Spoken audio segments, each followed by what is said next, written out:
So today I wanted to talk to you guys about the recent news that Raven Software and Sledgehammer Games are no longer producing Call of Duty next year, and how Treyarch are now going to pick up the pieces and create what we can all assume to be Black Ops 5 next year, and how this is not only going to have a knock-on effect for that Call of Duty game we receive next year, but how it's also going to have multiple knock-on effects for Black Ops 4, the Call of Duty game we're all currently playing. So without further ado, let's begin. So we all know that Black Ops 4 is in a much better position than it was when it came out back in October.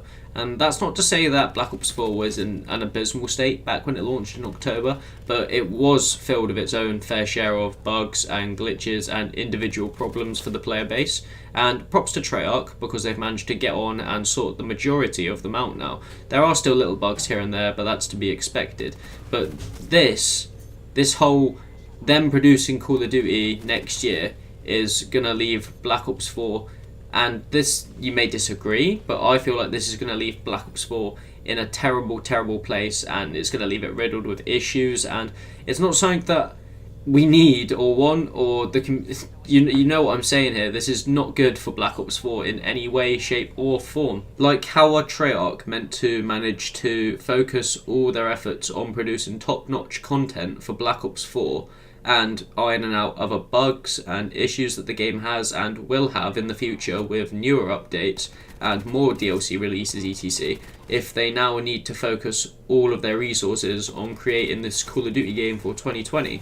And I know the leaks from Kotaku said that Sledgehammer and Raven already had a single player campaign basis, but that's only that. That's not the multiplayer, that's not any other special game modes we get with the game. I expect zombies will be in there because it's Treyarch and that's one of their most sought after modes. And after the rocky release for zombies on Black Ops 4 with all the blue screens and the hundreds of other bugs that came with it that really irritated that community, they really can't afford to be doing that again. Like, people had enough within the first week, maybe even more, with all the bugs and glitches, and it took Treyarch a long time to manage to sort all of that out.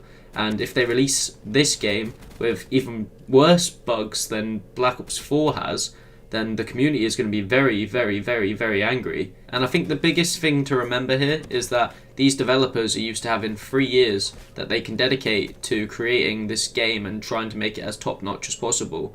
And if Treyarch haven't already started building this game, and I know, as I said, that Raven and Sledgehammer have already started creating bits and bobs, and that will probably just make it into the final cut of the game.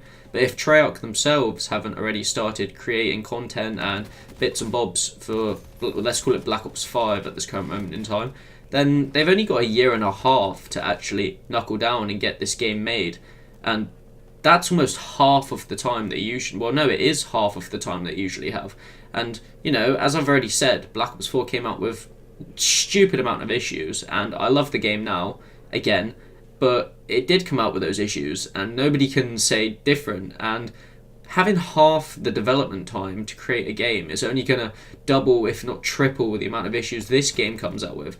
And I think, if anything, this is a very silly decision on whoever made this choice, and it's really potentially going to rock the COD community in 2020. You know, everyone's really looking forward to what Infinity Ward put out this year, even though we've not had any leaks. Modern Warfare 4 is pretty much confirmed by everyone besides Infinity Ward. Everyone's really looking forward to this Call of Duty game, and it's had 3 years spent on it.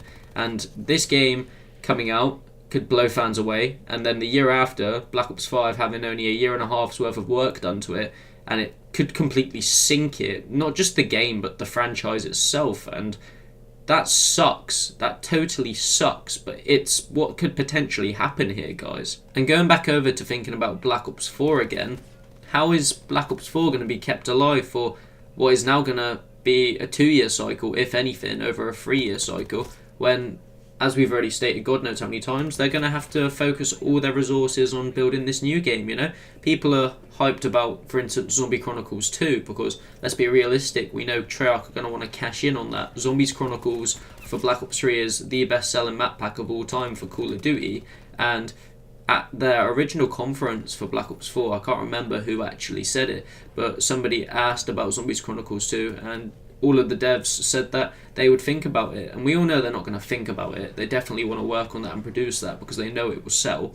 And everyone's really looking forward to that as and when it does happen. And now even if they finished some of it, are they going to be able to finish all of it? What's going to happen with Black Ops 4's now 2-year lifespan? Are we going to get loads of content? Probably not. We're probably going to get small bits of content, if any at all, because Treyarch are going to have to focus their resources elsewhere.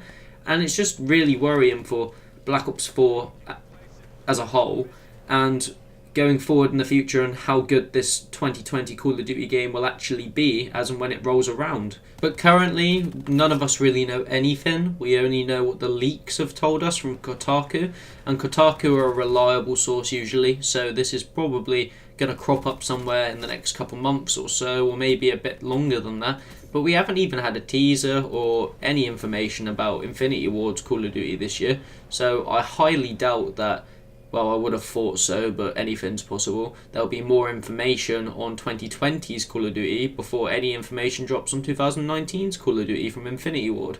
So we're all kind of just in the dark here. We're just going to have to wait and see what happens, keep our ears pricked, and just hope that this doesn't potentially screw up the COD game after the next one we have in the installment in the franchise. But yeah guys, that's pretty much going to wrap up today's video. I just kind of wanted to talk about all the news that we had received in the past couple of days and get you guys up to speed with it if you didn't already know, but I'm pretty sure most of you already do. You use Twitter and such, but it's just nice to get an upload out on the channel and be able to share my personal thoughts on the whole situation. But so yeah, there we have it guys. So if you've enjoyed the video, leave a like and a comment, let me know your thoughts on the whole situation.